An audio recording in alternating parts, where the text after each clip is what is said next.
So typically, if we're measuring a small diameter, and let's say you want to take 20 points by tactile measurement. Now most CMMs with certain type of measurement capability might take a second per point. We can do 20 points in less than half a second.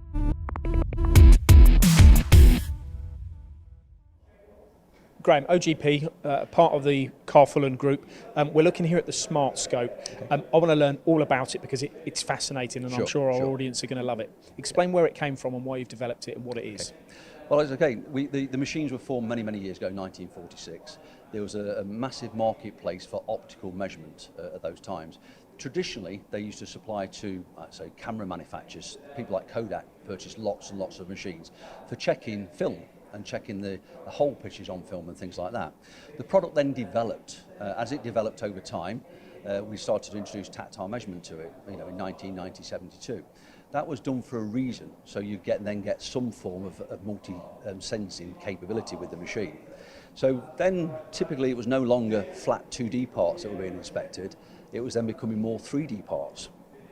So a few years ago, we set a challenge back into production because as more and more competitors have come into the marketplace with optics, we need to have a product that was competitively priced, but would also give us full capability to have multi-sensor with 3D CAD capability. Hence, the SP machine was launched. Okay, now the optics on this is what really gets my interest here. Why are we using optics compared to touch probing, for example? What's the benefit to it? I think if you imagine just a traditional camera system that's got some form of focus on that, but if you introduce scales to some form of camera, then you've then got the ability to do some form of Z measurement. Along with a good structure, gives you very accurate measurement in the Z axis for depth measurement by using optics. And that's where we come from. Okay, now the depth measurement is one thing, but what's the advantage to that? Because you could do that with a probe as well. Is it because you don't necessarily want to touch the part? Well, there is that, because some manufacturer of components may have a chrome component that obviously you can't actually touch because, of course, you may mark the component as such. So optics or laser may do the application as such. Is it much faster as well, though? 100% much faster. So typically, if we're measuring a small diameter, and let's say you want to take 20 points by tactile measurement. Now most CMMs with certain type of measurement capability might take a second per point. We can do 20 seconds in less than half a second, 20 points in less than half a second. Okay, so it's speed, it's precision as well. Is there any restriction to using the optics on this? Not at all. The only restrictions you always have is if you imagine a camera. With this particular unit, we are looking top down on top of the component. So as we look top down, anything we can see by eye, we can measure. If you want to measure a side feature in the same orientation, that's when you've got to think, actually, I may need some form of tactile measurement. And guess what? This machine can do that too. 100% do all. And now we've got the stylus in here, so this is a different way of measuring the part, or certainly this bore. Sure. Why would you choose that over the optics? Well, again, if you're looking at optical, we might look at the top of the part or the bottom of the bore. So by using tactile, we can actually go halfway down the bore. As I mentioned to you earlier, a camera can see top down. So we're actually using a stylo on this particular application now to scan around the side wall of the bore.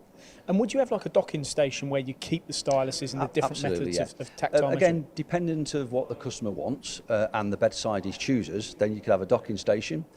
We could integrate into robots, so it can be a full production routine as well on the shop floor if required. So there's many different solutions, for a customer with the system. I want to just now, before we close this off, talk about maybe an application that people could recognise where the optics really scores over the tactile. Yeah, perfect example. If you suffer with asthma and you've got an inhaler, and of course at the bottom of the plastic inhaler, it's got to deliver a drug. Now, there's a very, very small hole there that the drug has to come through.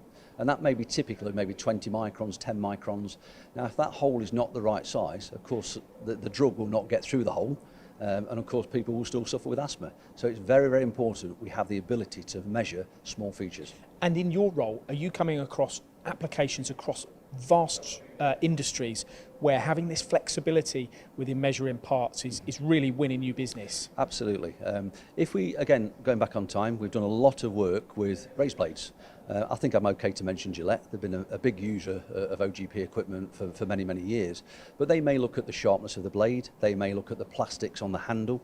to make sure that they actually perform to specification, of course, that you don't cut yourself when you have a shave.